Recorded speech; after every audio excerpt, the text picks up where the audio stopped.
Further discussion on the motion moved by Srimati Kiran Chaudhary on the 3rd February 2025 and amendments moved thereto.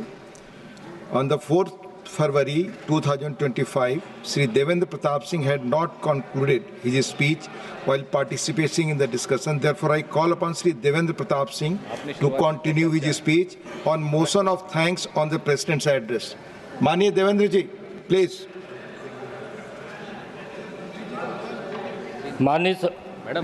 माननीय उपसभापति जी, आपको बहुत बहुत धन्यवाद। आपने पुनः मुझे समय दिया। राष्ट्रपति जी का अभिभाषण सरकार की नीतियों, उपलब्धियों और भविष्य की दिशा का एक महत्वपूर्ण दस्तावेज होता है। यह संवैधानिक प्रक्रिया है जिसमें देश की प्रगति को समाहित किया जाता है। माननीय राष्ट्रपति जी ने अपने भाषण में किसान और कृषि को बल दिया है।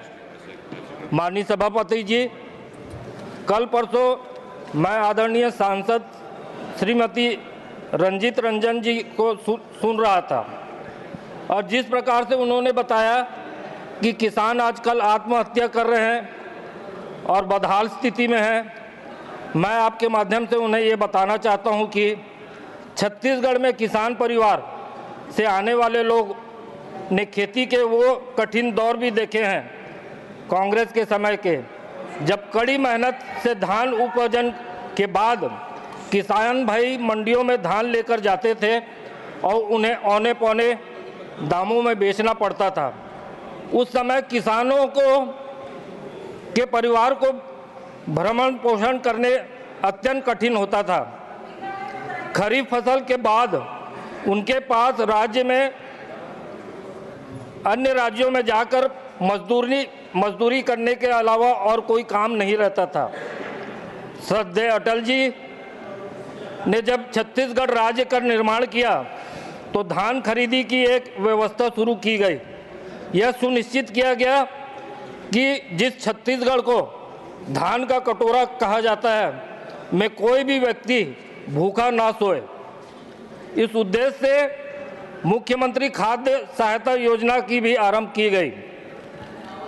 यह कार्य इतना व्यवस्थित तरीके से हुआ कि छत्तीसगढ़ में खाद्य सुरक्षा का मॉडल राज्य बन गया।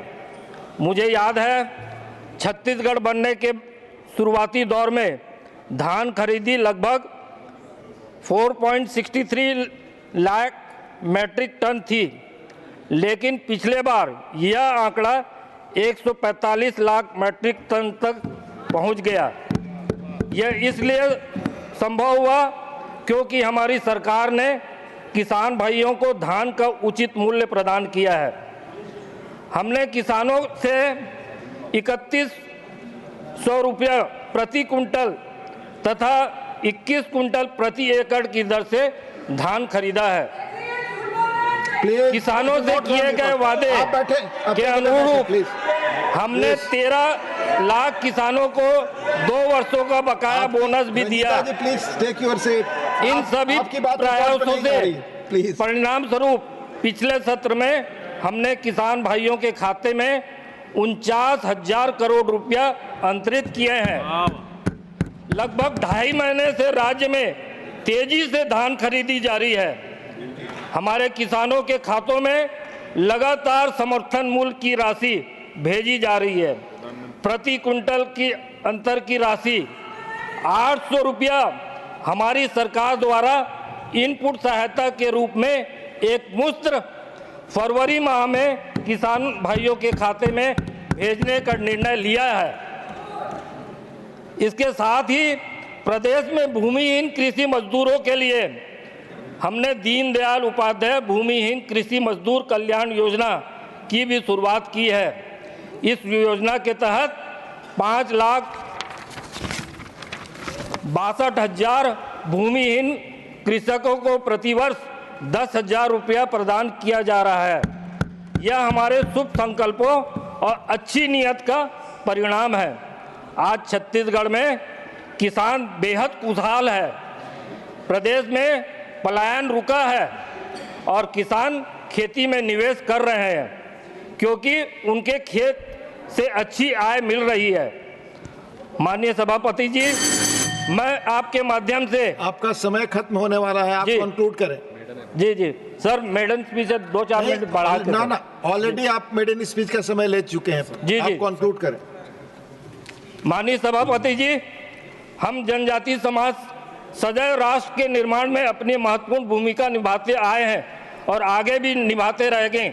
लेकिन आज मुझे गहरा दुख और आक्रोश है कि लोकसभा की एक वरिष्ठ सदस्य और राज्यसभा की एक वरिष्ठ महिला सदस्य ने हमारे देश की महामहिम राष्ट्रपति जी के प्रति अपमानजनक और अमर्यादित टिप्पणी की है।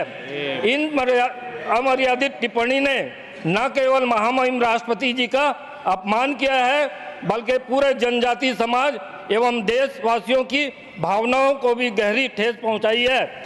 यह केवल एक व्यक्ति का अपमान नहीं बल्कि भारत के संविधान मर्यादा के गरिमा का आघात है। हमारी जनजातीय समाज पूरे भारत और हर सच्चा नागरिक अपने राष्ट्रपति जी के सम्मान की रक्षा के लिए दृढ़ संकल्पित है।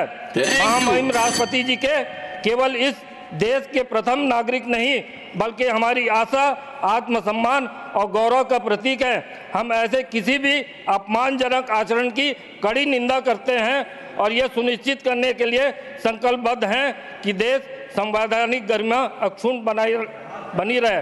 बहुत बहुत धन्यवाद। Thank you Devendra Pratap Singh, thank you. Honourable former prime minister